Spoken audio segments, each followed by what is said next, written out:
Voilà. C'est de l'humour. Ça, c'est On bon. est dans le truc.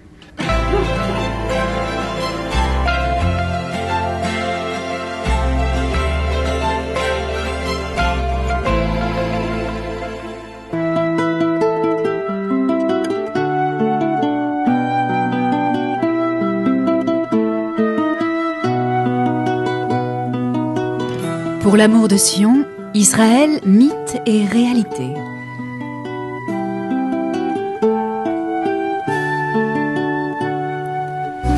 Bonjour, nous sommes Stéphanie Soufir et Michael Barzvi. Nous vous proposons une série d'émissions dédiées à Israël et au sionisme, à travers l'histoire, à travers les grands événements qui ont marqué Israël, les personnages qui l'ont façonné, les idées et les mouvements de pensée qui ont forgé cette histoire. Notre but est de comprendre, d'expliquer, de donner des faits et des éléments de réponse aux questions que tout le monde se pose sur Israël et le sionisme. Bonjour Michael. Bonjour Stéphanie, c'est une émission de télé-réalité aujourd'hui. C'est une émission un peu particulière puisque nous sommes filmés, donc nous pouvons dire en direct Bonjour. Bonjour à nos auditeurs de Radio Taf. Michael, notre émission d'aujourd'hui est consacrée au Moshav. Qu'est-ce que le Moshav et quelle est la différence avec un kibbutz ? Bien, on parle beaucoup de mythes et réalités dans notre émission et il y a des fois un mythe bien connu sur le sionisme, c'est que une des idées sociales les plus originales du mouvement sioniste, c'est le kibbutz. C'est ce qu'on tout le monde connaît, c'est mondialement connu. Je dirais cette marque, ce label est mondialement connu. Mais en fait, il y a une autre forme d'occupation du sol et d'installation de villages et de vie à la campagne qui a été instaurée par le mouvement sioniste. C'est ce qu'on appelle le moshav. Et aujourd'hui, contrairement à ce qu'on pourrait penser, il y a plus de moshavim que de kibbutzim en Israël. Il y a 450, je crois, moshavim en Israël.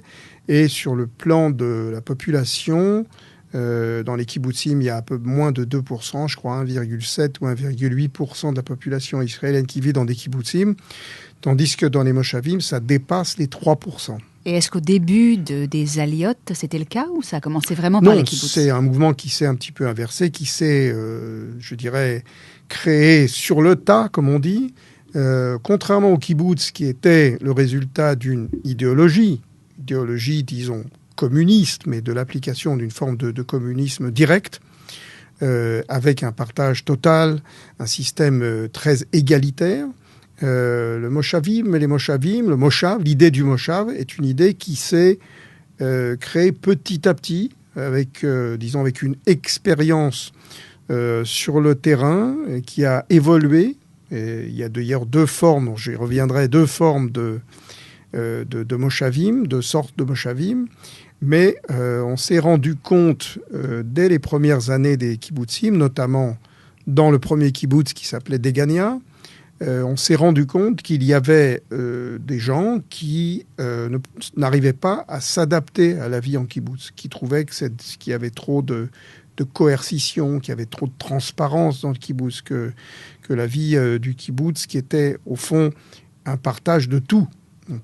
Toutes les décisions, y compris sur des choses qui tenaient à la famille, à l'intimité presque, je dirais, étaient décidées par le conseil du kibbutz. Donc, quelque part, on s'est très vite rendu compte que cette pratique, ce type de vie ne pouvait pas correspondre à tout le monde et qu'il y avait dans le caractère de certaines personnes un peu plus d'individualisme, un peu plus de volonté de liberté. Et donc, l'idée du moshav s'est faite petit à petit. À partir de 1915, c'est-à-dire dans la seconde Aliyah déjà, il y a certains penseurs sionistes qui évoquent l'idée d'une autre forme de ce qu'on appelait la Ityashvut, c'est-à-dire une autre forme de l'implantation juive pour développer l'agriculture et pour développer la terre d'Israël. C'est notamment Berl Katzenelson, qui est un des grands idéologues du mouvement sioniste socialiste, qui va évoquer le premier cette idée d'une autre forme d'implantation qui serait fondée sur d'autres principes. Alors, quels sont-ils ? Alors, il y a eu d'abord deux tentatives qui n'étaient pas encore des moshavim, mais qui étaient des tentatives de s'implanter et de travailler dans l'agriculture sans la structure du kibbutz. Ces deux tentatives se sont déroulées, une dans un endroit qui s'appelle En Ganim, c'est aujourd'hui un quartier de la ville de Petah Tikva, et dans un autre quartier qui s'appelle Nachlat Yehuda, qui est aujourd'hui dans le territoire municipal de la ville de Rishon LeZion. Alors ces deux tentatives qui ont duré quelques années, en tout cas 2-3 ans avant la Première Guerre mondiale, on a déjà vu une façon de mettre en commun un certain nombre de travail agricole. C'est le travail agricole qui était la base du Moshav. L'idée, c'était de mettre en commun les outils, de mettre en commun les graines, par exemple, de mettre en commun un certain nombre de choses, mais de laisser après chacun travailler dans le cadre de sa propre famille et d'élever aussi ses enfants à l'intérieur de la famille, ce qui n'était pas à l'époque le cas du kibbutz. Donc sur le plan, je dirais, de la vie sociale, les choses étaient complètement différentes.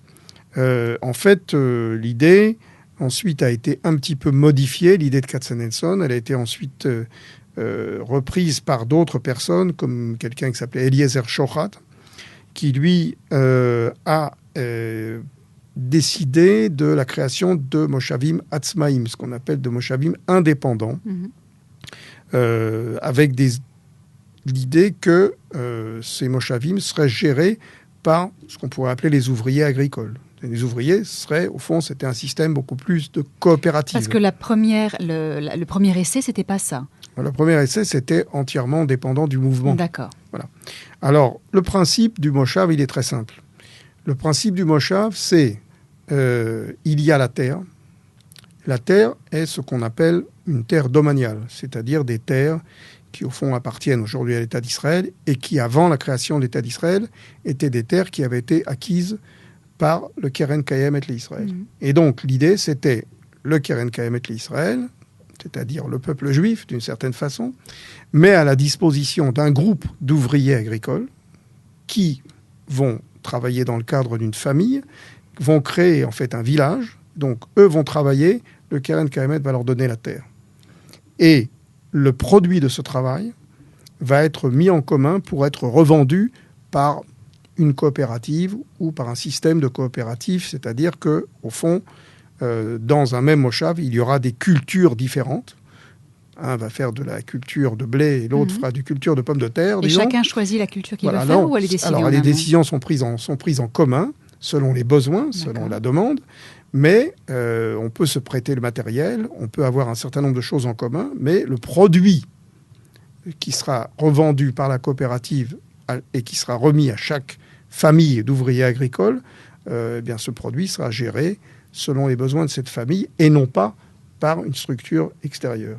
Donc ça donne une forme d'indépendance et je dirais c'est beaucoup plus libéral comme système dans la mesure où il n'y a que la terre qui est mise à disposition par l'État et l'ouvrier va pouvoir avoir le fruit de son travail et en faire au fond ce qu'il en veut. Alors c'est un peu plus compliqué comme ça dans le système parce que bien évidemment tous ces Moshavim avaient besoin d'un certain nombre d'infrastructures et donc il était normal qu'une partie du bénéfice de ce travail de la terre soit reversée au Moshav et parfois à une espèce de coopérative de plusieurs Moshavim pour, par exemple, donner à tous ces habitants des services éducatifs, des services de santé, des services sociaux et autres.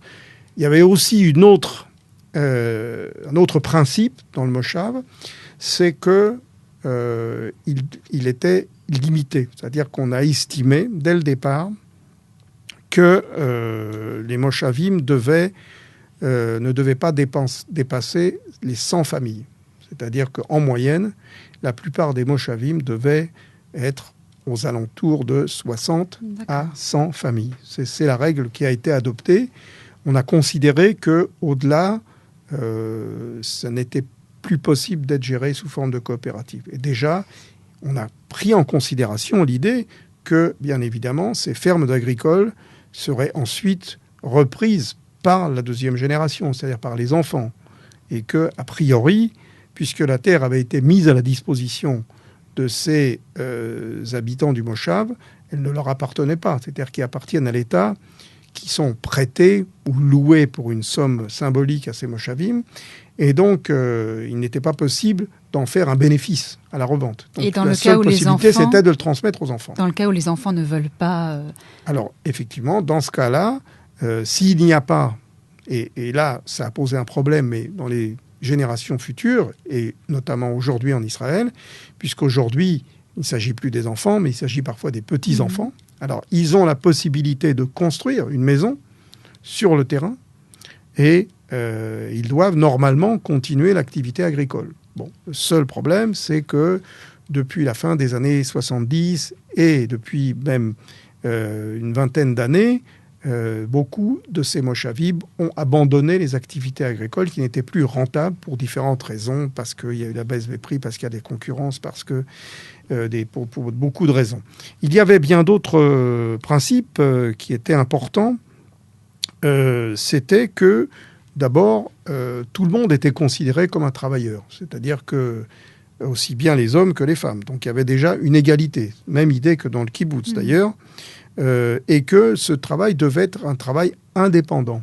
Et donc un des principes de moshavim, et là c'était très important, c'était que il n'y avait que des ouvriers hébreux, comme on disait à l'époque, au fait ivri, qui pouvaient travailler dans un moshav. Donc ils n'avaient pas le droit au départ d'employer, par exemple, je ne sais pas, des ouvriers agricoles arabes pour travailler. Il fallait que ce soit eux-mêmes qui travaillent cette terre. Oui, c'est même pas hébreu ou arabe, c'est que c'est indépendant, ça veut dire qu'il n'y avait que eux qui pouvaient la travailler. Voilà, que eux ou leurs enfants. Alors, après, évidemment, les choses ont un petit peu changé, ils ont un petit peu évolué. Il y avait aussi un autre principe important qui lui a été énoncé par un autre, je dirais, idéologue, si je peux dire, du moshav, qui était quelqu'un qu'on connaît peu en Israël, mais qui a vraiment, c'est lui qui a été peut-être, je dirais, l'inspirateur, c'est lui qui a forgé l'idée du moshav tel qu'on le connaît aujourd'hui. C'est quelqu'un qui s'appelle Eliezer Yafé, qui est un juif qui est venu des États-Unis en 1911, qui avait travaillé dans la ferme agricole de Kinneret, donc à côté du lac de Tibériade, et qui, lui, a vraiment écrit une brochure qui est les principes du moshav. Et dans ces principes, mis à part les deux principes que j'ai énoncés, à savoir que c'est l'ouvrier lui-même qui doit travailler sa terre, il y avait, par exemple, comme il dit, la langue hébraïque. Il fallait que, dans ces moshavim, on parle l'hébreu. L'hébreu devait devenir la langue utilisée pour tout ce qui était fait à l'intérieur du moshav. Ça, c'est extrêmement important. Il faut savoir qu'à l'époque, beaucoup d'olim qui venaient ne parlaient pas l'hébreu. Donc, on leur a imposé l'enseignement de l'hébreu. Et notamment dans les écoles, par exemple, à l'époque, il y avait des écoles où on n'apprenait pas encore l'hébreu. Donc là, il a imposé l'enseignement de l'hébreu. Évidemment, il s'agissait aussi de voir la relation entre les moshavim et les besoins du pays. Donc, petit à petit, se sont créés des mouvements de moshavim qui regroupaient un certain nombre de moshavim. Aujourd'hui, il y a quelque chose qui s'appelle le Tnuat HaMoshavim. Et d'ailleurs, les studios de Radio Taf se trouvent dans un bâtiment qui appartient au Tnuat HaMoshavim. C'est vrai ? Oui. Et donc, ce Tnuat HaMoshavim, qui est devenu aussi une instance un peu politique, aussi, qui a joué un rôle aussi dans la vie politique, regroupait au fond tous ces moshavim et encourageait la culture de tel ou tel produit selon les besoins. C'est-à-dire selon les possibilités. Évidemment, il y avait aussi la géographie, le climat qui jouait, mais disons, sur le plan de l'agronomie, c'est-à-dire le choix des produits, le choix des fruits et des légumes qui allaient être produits ou de l'élevage qui allait être produit dans cette région, dans ce moshav, dans ce lopin de terre, c'était finalement cette coopérative qui décidait. Après, le résultat du travail provenait du labeur de ces ouvriers agricoles. Le premier moshav qui a été créé et qui s'est appelé moshav, puisque les deux premiers que j'ai évoqués étaient des espèces de laboratoires, mais qui ne s'appelaient pas moshav, donc on a commencé à désigner moshav, c'est un moshav dont on a parlé dans une autre émission à propos de Moshe Dayan, c'est le moshav de Nahalal, qui est très connu et qui a servi au fond de modèle peut-être pour tous les autres moshavim. Alors, je ne sais pas si les gens connaissent, mais il faudrait que nos auditeurs un jour regardent la carte d'un moshav, parce que surtout une vue aérienne pour comprendre comment les moshavim ont été conçus. ils ont été conçus avec un centre, une espèce d'épicentre, où se trouvent finalement les maisons, et les champs sont disposés tout autour de façon concentrique. Et donc, on voit très bien, c'est un peu comme un espèce de camembert, comme ça, et on voit que ces moshav vont s'étendre comme ça, de façon concentrique, autour de ce centre. Et les lopins de terre sont découpés, finalement, en tranches, et chacun a sa tranche à côté du voisin.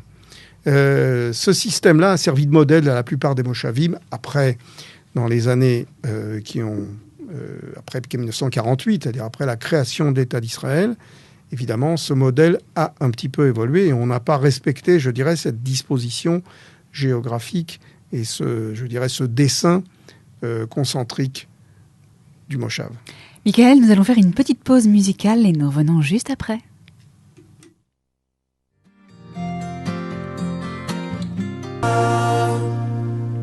Michael, nous parlions de la forme particulière des moshav et tu nous expliquais que ça a peu à peu évolué. Pour une question pratique, pour quelle raison ? Oui, bien évidemment, on a, avec l'évolution à la fois de l'agriculture, la mécanisation et même aujourd'hui l'informatisation, les choses ont évidemment évolué. Au départ, il s'agissait de mettre les champs les uns à côté des autres, c'est-à-dire qu'en fait la disposition était assez simple. À partir de ce centre, il y avait la maison où habitait la famille et derrière la maison le champ.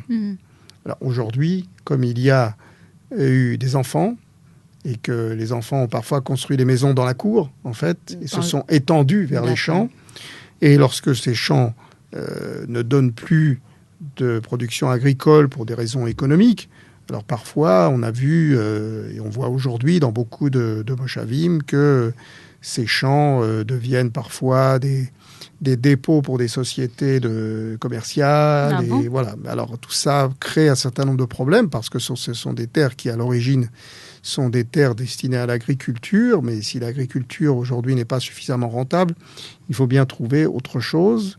Pour l'instant, la plupart des moshavim ont réussi à rester, je dirais, des zones vertes et n'ont pas été industrialisées ni, envahies par des constructions immobilières malgré la demande. Alors, des zones vertes, mais des zones où on ne travaille plus sur place, en fait. Bon, des zones où parfois, d'ailleurs, aujourd'hui, il y a très peu d'ouvriers agricoles israéliens, et donc on fait venir parfois des gens de l'étranger pour travailler dans ces régions-là. Alors, encore une fois, c'est très général, il y a 450 moshavim, chacun a son histoire. Il y en a certains qui sont devenus de véritables bourgades, et même de petites villes, qui ont perdu tout aspect de moshav agricole, et d'autres qui ont malgré tout conservé cet aspect, je dirais, rustique, campagnard, et qui continuent à vivre en partie de l'agriculture. Alors, il faut savoir, dans les premières années, c'est-à-dire premier moshav, j'ai dit en 1921, jusqu'en 1930, évidemment, on va créer beaucoup plus de kibbutzim que de moshavim. C'est idéologique. On est encore dans une phase où, à la tête du mouvement sioniste, les sionistes socialistes sont dominants. L'idée du kibbutz est une idée beaucoup plus forte sur le plan social, sur le plan elle est beaucoup plus révolutionnaire, et donc on va créer jusqu'en 1930 une trentaine de kibbutzim dans les années 20, alors qu'on va créer seulement que 14 ou 15 moshavim. Le changement va commencer à s'opérer à partir des années 30, et notamment avec l'arrivée de juifs d'Allemagne, parce que les juifs d'Allemagne, impossible de les mettre dans un kibbutz. C'est tout à fait contraire à leur mentalité. Donc, le kibbutz, c'est quelque chose qui a correspondu d'une certaine façon à une population qui venait de Russie, de Pologne, de gens qui vivaient dans un milieu souvent aussi agricole. Parce qu'il y avait évidemment les juifs qui venaient dans certaines villes, mais souvent, il y avait une petite pratique de l'agriculture. Ce n'était pas des grands domaines d'agriculture, puisque les juifs ne pouvaient pas posséder énormément de terrain, mais il y en a qui, on élevait du poulet, on pouvait cultiver un champ. Donc, quelque part, l'idée portée par les idéologues, on a parlé de Gordon et d'autres idéologues, l'idée de retrouver la nature et de créer une nouvelle société égalitaire sur un modèle de transparence et d'égalité absolue, idéologiquement, c'était très fort au départ. Mais ça ne correspondait pas à la mentalité de juifs occidentalisés, comme étaient les juifs allemands. Donc à partir de 1930, on va commencer à changer cette proportion. Et il y a, par exemple, à partir des années 30, il y aura plus de moshavim construits que de kibbutzim. Par exemple, dans les années 32-33, on va créer 16 moshavim et 5 kibbutzim. Donc les choses commencent à s'inverser. Après 1936 et bien évidemment après 1948, là, ça va être totalement différent. C'est qu'on va créer beaucoup plus de moshavim que de kibbutzim. La proportion non seulement va s'inverser, mais elle va être complètement différente. Alors, il faut savoir une chose, c'est qu'il y a deux types de moshavim. Il y a ce qu'on appelle le moshav shitufi et le moshav ovdim. Quelle est la différence ? Justement, nous t'avons fait venir pour cela, Michael. Bon. Alors, le moshav ovdim, c'est un moshav où, par définition, c'est un moshav, c'est-à-dire un village de travailleurs. D'accord. Donc, de travailleurs qui sont indépendants et qui travaillent chacun, je dirais presque à son compte, mais, comme je l'ai dit, avec une coopérative pour l'acquisition de matériel et aussi une coopérative pour la revente des produits. Le moshav shitufi est beaucoup plus près de l'idée du kibbutz. C'est-à-dire, c'est un moshav où il y a beaucoup plus de choses qui sont mises en commun. Comme quoi ? Et donc, puisque shitufi, c'est l'échatef, c'est partagé. Donc, notamment, on peut voir des gens qui cultivent ensemble le même champ. On pourra voir, par exemple, des gens travailler ensemble, des familles se mettre ensemble pour les besoins. Donc, toute la gestion est différente. C'est la différence entre, je dirais, pour utiliser les concepts français, je dirais, le moshav ovdim, c'est une coopérative, et le moshav shitufi, c'est de l'autogestion. D'accord. C'est un petit peu différent comme modèle économique. Disons que les engagements et les obligations dans le moshav shitufi par rapport à la communauté sont beaucoup plus importants que dans le moshav ovdim. Et donc, proportionnellement, il y a beaucoup plus de moshav ovdim que de moshavim shitufim. C'est à peu près 3/4, 1/4. Hein, donc, le moshav ovdim est beaucoup plus souple dans ses structures et dans son fonctionnement. Le moshav shitufi, comme je dis, se rapproche plus d'une autogestion de tout. C'est-à-dire que, par exemple, dans le moshav ovdim, si quelqu'un veut décider de cultiver de la betterave et pas de l'orge, il peut le faire dans la mesure où il l'a décidé, où il prend ses responsabilités, et c'est lui qui, s'il se trompe, paiera éventuellement les dégâts. Tandis que dans un moshav shitufi, les décisions prises sur ce qu'on va cultiver, pour combien de temps et quand est-ce qu'on va faire telle ou telle opération, par exemple, voilà, c'est mis en commun. Alors, les deux formules ont fonctionné. Le moshav ovdim a perduré sans doute comme idée beaucoup plus que le moshav shitufi, mais les deux idées se sont développées en parallèle. Ce qui est important de voir, c'est le rôle que ces moshavim ont joué dans les périodes où il fallait s'installer rapidement. L'avantage du moshav sur le kibbutz, c'est que sa mise en place peut être extrêmement rapide. Et donc, il suffit d'envoyer dans un certain endroit, et si on a les terres, il suffit d'envoyer une trentaine, quarantaine de familles sur place pour créer tout de suite cette implantation.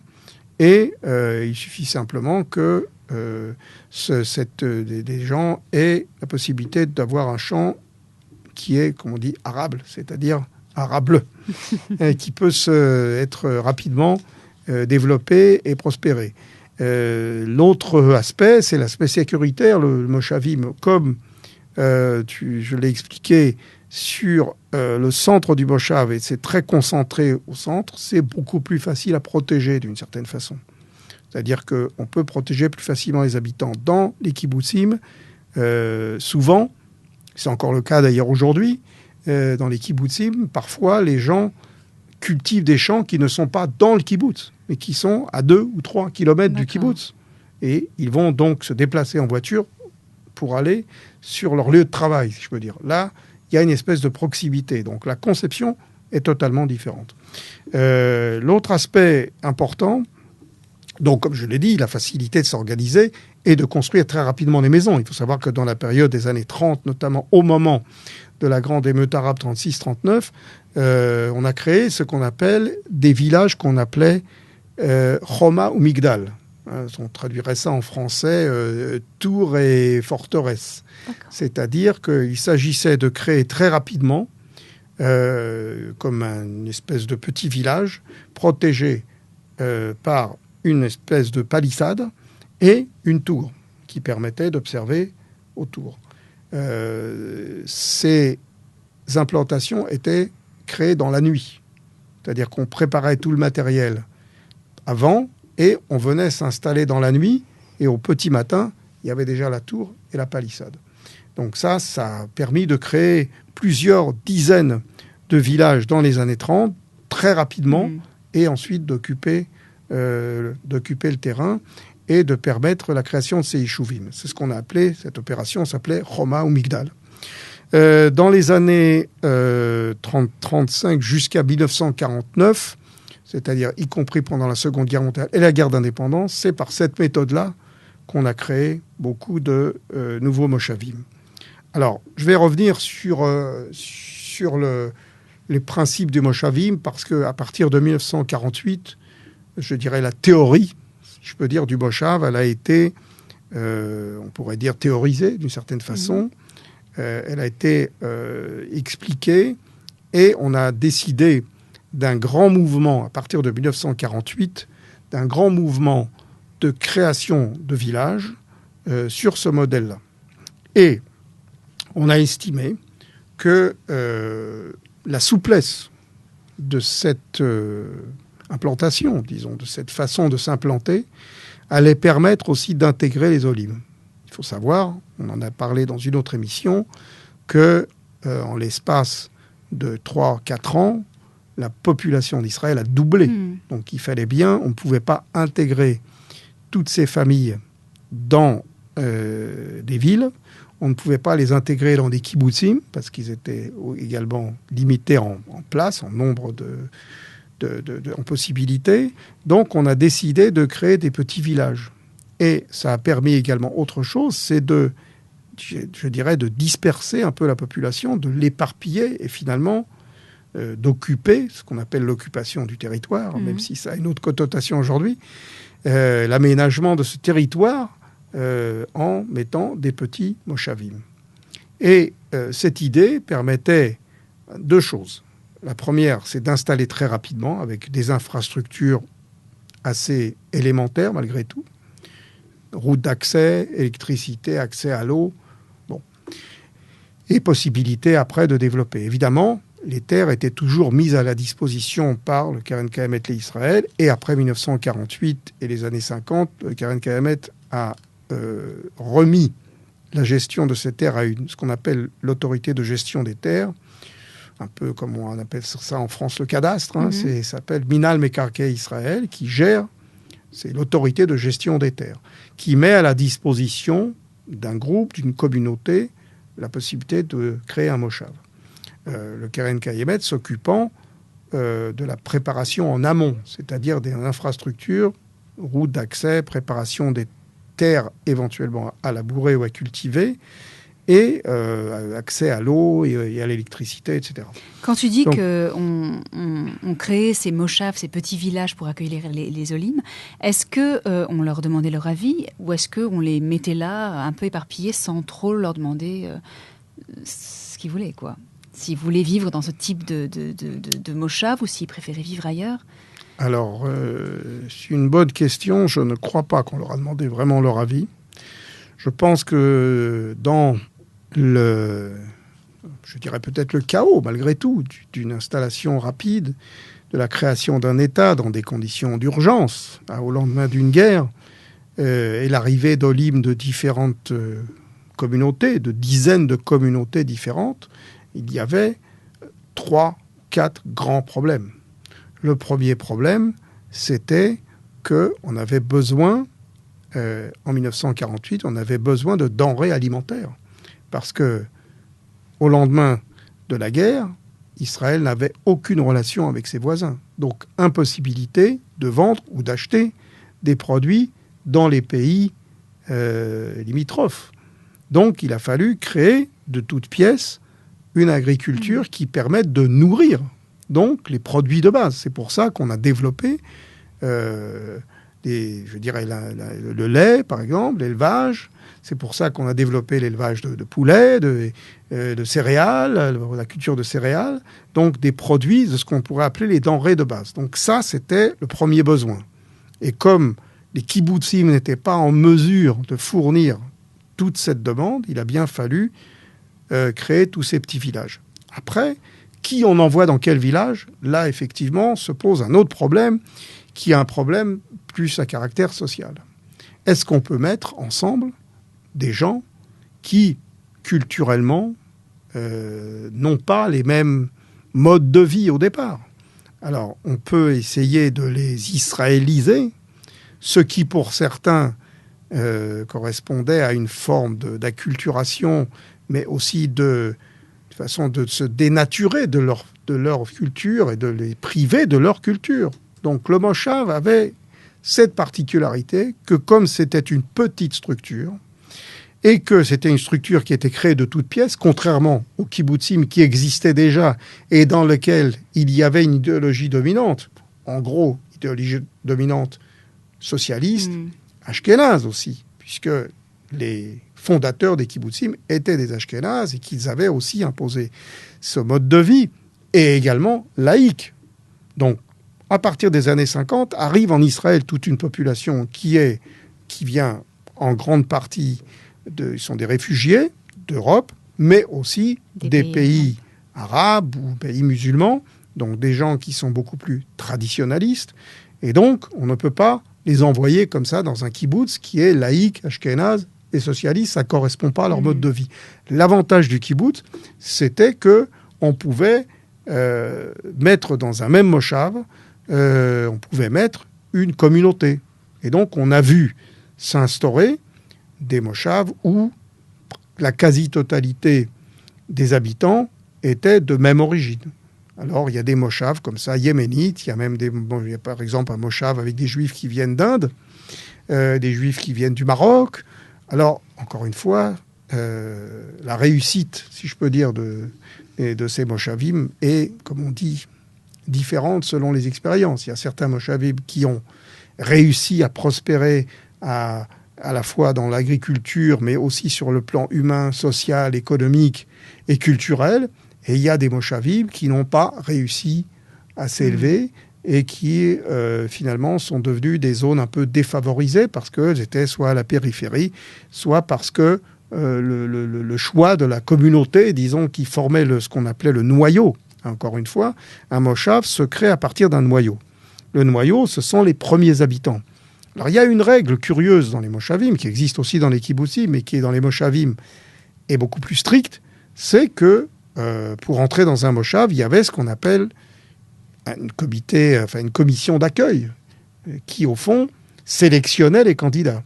Et donc, souvent, les candidats qui venaient, on essayait de voir si, au fond, leur mode de vie, leur culture correspondait à celle des habitants de ce moshav. Donc, il y a eu des moshavim qui étaient des moshavim de juifs venant de telle origine et qui étaient, par exemple, religieux. Donc, on n'allait pas envoyer dans un moshav de gens originaires de Hongrie religieux, on n'allait pas amener des gens qui étaient laïcs et qui venaient d'une autre communauté. De même que dans un moshav peuplé de Yéménites ou de Marocains, faire venir des Juifs venus d'Allemagne, ça aurait été une mauvaise idée. Alors, d'un côté, est-ce que c'était un bon mode d'intégration ou pas? L'histoire le dira, si je peux dire, mais quelque part, ça a correspondu à un besoin et surtout à une urgence. Et donc, ces moshavim qui ont été créés dans tout Israël, il faut savoir que ces 450 moshavim, on en a du nord de la Galilée jusqu'à Eilat, jusque dans la Harava, par exemple, proche d'Eilat, il y a quelques moshavim qui existent et qui sont créés à partir de communautés. Alors parfois, ce sont des initiatives de petits groupes. Aujourd'hui, il y a des moshavim avec des juifs qui sont venus des États-Unis, avec des juifs qui viennent de France aussi. Il y a certains moshavim qui sont, je dirais, qui ont une certaine couleur, une certaine, une certaine vision qui parfois se modifie et évolue. Michael, nous allons faire une petite pause musicale et nous revenons très vite. Michael, nous parlions des moshav d'Olim. Alors, comment on accueillait ces nouveaux immigrants dans ces moshav? On leur donnait quoi exactement? Alors, le principe, c'était, encore une fois, l'intégration la plus rapide possible. Il était évident que cette quantité de gens devait être éparpillée, répartie sur l'ensemble du territoire, et qu'il y avait un certain nombre de choses à faire avec ces gens. D'abord, leur apprendre l'hébreu. Ensuite, leur apprendre à travailler dans l'agriculture, selon les méthodes modernes, ou en tout cas les méthodes de l'époque. Et puis, leur apprendre aussi à gérer leurs propres biens. Souvent, des gens ne venaient pas du tout de ce domaine. Donc, c'était un peu compliqué de prendre quelqu'un qui avait été tailleur ou cordonnier au Yémen, de lui dire maintenant tu vas devenir agriculteur. Donc, ça veut dire que dans chaque moshav, il y avait une espèce d'équipe d'accueil qui formait... Oui, on créait un moshav pour les olim. D'accord. Et on amenait un groupe d'olim dans ce moshav. Oui, ça j'ai compris, mais voilà, ça veut dire que... avec des maisons plus ou moins préfabriquées. Mais ça veut dire que sur place, il y avait déjà une équipe d'accueil. Une équipe d'accueil qui appartenait soit à ce qu'on appelait à l'agence juive, à Mahlaka Leitiashvut, c'est-à-dire le département des implantations au sein de l'agence juive, qui existe encore aujourd'hui d'ailleurs, et qui, au fond, préparait la venue de ces olim, leur mettait à disposition de quoi habiter, disons, un gîte, et puis après, leur apprenait ce qu'on pourrait appeler le savoir-faire, c'est-à-dire... leur apprendre à utiliser, à vivre de leur propre travail. Alors, il y avait un principe à l'époque, c'était, dans les moshavim, 90% de l'activité devait être une activité agricole et 10% les autres activités. Donc, qu'il y ait une famille, ce qui posait d'avoir parfois des problèmes, parce que lorsque l'agriculture, il y avait une mauvaise année, les gens pouvaient être tentés d'aller travailler en usine à côté ou d'aller travailler dans d'autres en tant qu'indépendants. Et puis, il fallait bien qu'il y ait, je ne sais pas, un médecin, une infirmière, une école. Donc, il y avait un certain nombre de services sociaux. Mais alors, ce qu'on a fait, c'est qu'on a mis ces services sociaux en commun entre plusieurs moshavim. Et là, l'État d'Israël, à mon avis, dans cette vision d'un État juif et démocratique, a imposé l'idée d'une démocratie, c'est-à-dire l'idée que ces moshavim, même si c'est en autogestion ou en coopérative, il fallait qu'il y ait des élections et qu'il y ait pour un certain nombre de moshavim, alors c'était calculé plus ou moins exactement sur le nombre d'habitants, mais un groupe de moshavim, par exemple 3, 4, 5 moshavim voisins, qui atteignaient un certain nombre d'habitants, devaient élire ce qu'on appelle un président de conseil régional ou un président de... Voilà. Donc ce système existe encore aujourd'hui. Donc jusqu'aujourd'hui, il y a des moshavim qui parfois sont totalement différents dans leur conception. Celui-là est religieux, l'autre est laïque, et celui-là vient des juifs d'Argentine et l'autre de Hongrie, ont un représentant, disons, un Yoshev Rosh HaMoatza, on appelle ça, un président de la commission de ces moshavim, qui va être, au fond, le délégué de ces moshavim auprès des ministères de l'Intérieur, auprès des ministères de l'Agriculture, et donc va aller finalement représenter, négocier des aides lorsqu'il y a, je ne sais pas, des dégâts dans la nature pour des raisons climatiques, ou négocier les tarifs de l'eau, etc. Donc tout ça a permis finalement à ces moshavim de se créer une véritable force, je dirais quasi politique. Et on a eu beaucoup... il y a d'ailleurs dans beaucoup de partis politiques des représentants du Tnuat HaMoshavim. Par exemple, dans le Parti travailliste, il y a presque traditionnellement un élu, un député, qui représente le mouvement des moshavim. Même si dans le mouvement des moshavim, il y a d'ailleurs des moshavim qui n'ont aucun rapport avec le mouvement travailliste. D'accord. Donc c'est un peu compliqué. C'est étonnant. Alors ça a permis également, curieusement, dans l'évolution de la vie politique israélienne, ça a permis à des partis politiques ou à des mouvements, disons, idéologiques ou politiques, de se créer des petits villages. Donc, pratiquement, tous les partis politiques ont aujourd'hui, ou ont créé à l'époque et ont encore jusqu'aujourd'hui, des moshavim. Alors par exemple, évidemment qu'il y a ce qu'on appelle Tnuat Moshavei Ovdim, qui est plutôt travailliste. Il y a environ 250 moshavim qui font partie de ce groupe-là, mais il y a également, par exemple, ce qu'on appelle Hapoel HaMizrahi, qui est, disons, le parti national religieux, qui a, je pense, 65 ou 70 moshavim dans tout le pays. Par exemple, Cherut, qui est à l'origine, le parti qui est à l'origine de ce qu'on appelle le Likoud, a une quinzaine de moshavim. Après, il y a eu, par exemple, d'autres... l'Agudat Israël, par exemple. Agudat Israël, qui est le parti orthodoxe, a des moshavim. Il y a une dizaine de moshavim qui font partie de l'Agudat Israël. Et puis, il y a d'autres mouvements qui sont des mouvements d'agriculteurs qui ont créé, par exemple, il y a ce qu'on appelle Aïchoud HaChaklaï, qui est l'association des agriculteurs, qui a décidé de créer des moshavim indépendants sur une base non politique, apolitique, mais uniquement sur la base d'une espèce de liste d'agriculteurs. Et ils ont, je crois, 45 ou 43 moshavim. C'est devenu quelque part une mode à un moment de créer des moshavim et parfois des communautés d'originaires de tel ou tel pays ont décidé que la meilleure façon de s'installer, c'était justement à travers un moshav. D'accord. Et alors par exemple, les Argentins, les Brésiliens ont des moshavim où pas tous les habitants viennent d'Argentine ou du Brésil, mais la majorité des habitants fondateurs viennent de ces communautés. Encore une fois, ça a été une façon de s'implanter. Alors, la difficulté qui s'est posée, c'est que il y a eu, en l'espace de moins de 10 ans, entre, disons, 1948 et 1958 à peu près, la création de presque 300 moshavim. Donc, 300 moshavim, bien évidemment, ça a permis à l'État d'Israël de se créer une agriculture assez solide et de répondre aux besoins de ce qu'on pourrait appeler l'alimentation de base. Ces mouvements, ces moshavim et ces coopératives sont devenues extrêmement puissantes. Et elles ont pratiquement, avec le travail qui était fait dans les kibbutzim, les coopératives se sont rassemblées. Donc il y a eu un monopole. Par exemple, sur le lait, il y a un quasi-monopole. Mmh. Et évidemment, aujourd'hui, cela pose des problèmes parce que lorsqu'il y a un monopole, il n'y a pas de concurrence.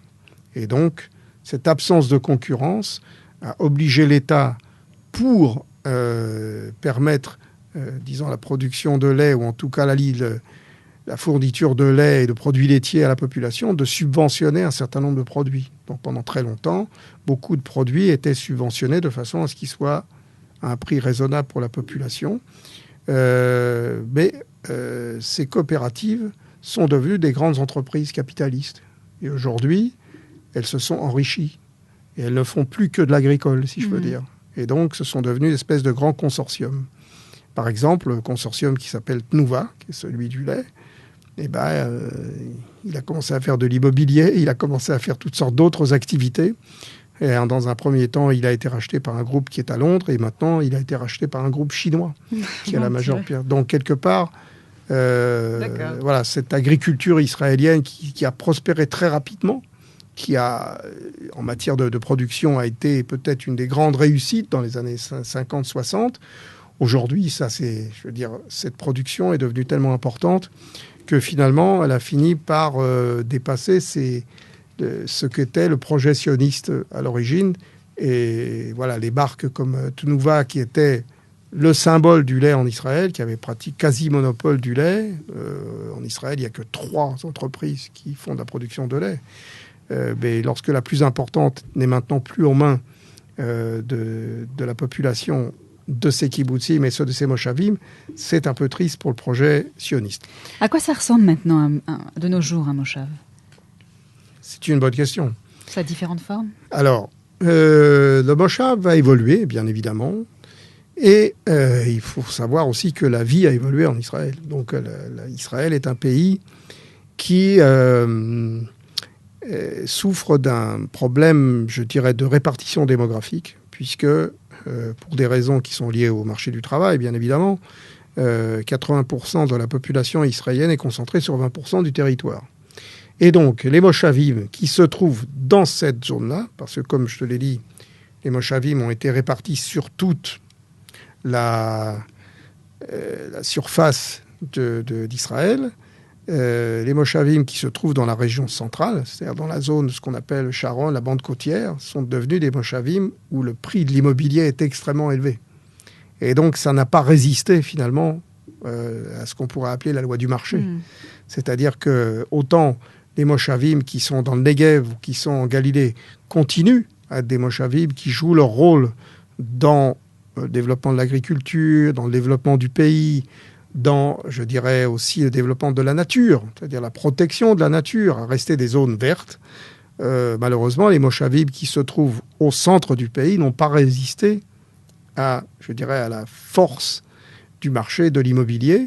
Et il y a eu une très forte demande de gens qui voulaient habiter dans des zones vertes, résidentielles, et qui donc ont fait augmenter les prix de ce qu'on appelait les méchèques, c'est-à-dire les fermes agricoles, pour les transformer au fond en villas.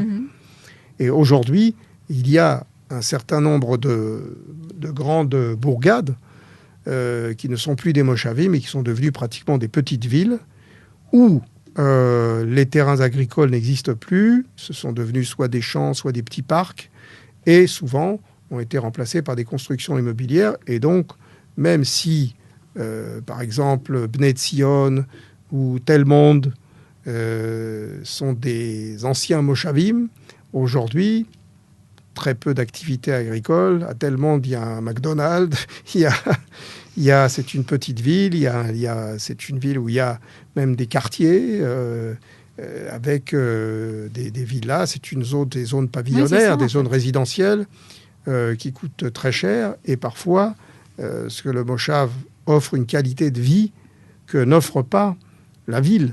Donc, et lorsque c'est à proximité des grandes villes, puisqu'il y a des Moshavim qui se trouvent à proximité des grandes villes, autour de Natania, par exemple, il y a plusieurs grands Moshavim, il y a Kfar Neter, Even Yehuda, ce sont devenus pratiquement presque des villes, avec beaucoup d'habitants. On est loin des 100 familles prévues à l'origine du projet du Moshav. On est loin de cette idée d'un développement de la terre d'Israël par l'agriculture. On est loin du travail uniquement fait par des mains hébraïques, mais on est dans un développement d'une qualité de vie avec des grandes villas. Je crois que Bnei Tzion, le prix des villas est comparable à n'importe quelle grande ville résidentielle autour de Paris. Quelque part, à Bnei Tzion, on a oublié qu'il y a eu de l'agriculture.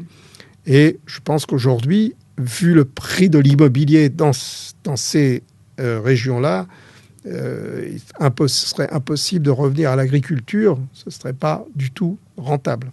Alors c'est une évolution qui est sans doute, peut-être, ferait se retourner certains dirigeants sionistes comme Eliezer Yafé ou comme Katzenelson dans leur tombe. Mais c'est l'évolution de la société israélienne. Cela dit, à partir de 1967, et lorsque Israël a pris en charge la Judée-Samarie, et y a implanté un certain nombre de villages, on a adopté de nouvelles formes qui existent aujourd'hui maintenant dans le Negev, c'est-à-dire qu'aujourd'hui, lorsque se crée un village, ce ne sont plus ni des Moshavim, ni des kibbutzim, ce sont ce qu'on appelle aujourd'hui des villages communautaires. Alors le principe du village communautaire, c'est que beaucoup de choses sont en commun, les services de santé, les services sociaux, mais chacun vit dans son domaine et souvent travaille à l'extérieur, c'est-à-dire il habite dans ce village communautaire, il profite de la nature, il profite du paysage, peut-être qu'il a un petit jardin pour cultiver ses quelques tomates et ses quelques concombres, mais il va aller travailler à l'extérieur dans son domaine. Et bon, voilà, beaucoup de gens qui habitent dans ces villages communautaires travaillent dans la high-tech. Et d'ailleurs, on a vu dans beaucoup de Moshavim des zones industrielles et des zones de high-tech qui se sont créées et qui sont vraiment comme des champignons. Dans certains Moshavim, il y a des véritables zones, de véritables petites Silicon Valley dans certaines régions. Alors, les Moshavim continuent à jouer leur rôle dans les zones de développement de la périphérie et bien entendu, Negev, Galilée. Là, les Moshavim sont encore extrêmement actifs. Ils jouent un rôle assez particulier dans certains domaines. Et un autre phénomène qui s'est passé, que tu dois connaître, c'est qu'ils ont commencé à diversifier leurs activités avec le tourisme. Et donc, il y a ce qu'on appelle les chambres d'hôtes. C'est une des activités aujourd'hui économiques les plus importantes des Moshavim, c'est le tourisme. Et donc, ils ont créé ce qu'on appelle ici des Zimmer, c'est-à-dire en français des chambres d'hôtes, qui sont souvent extrêmement accueillantes et même, je dirais, très chères parfois, pour accueillir justement des touristes. C'est une autre forme de tourisme qui correspond à ce qui se fait aujourd'hui un peu en Europe et qui a diversifié finalement l'activité des Moshavim. Donc le Moshav, moins idéologique que le kibbutz, a su évoluer avec son temps. Merci beaucoup, Michael. Merci, chers auditeurs de Radio Taf, et je vous dis à très bientôt. Leitraot. Leitraot.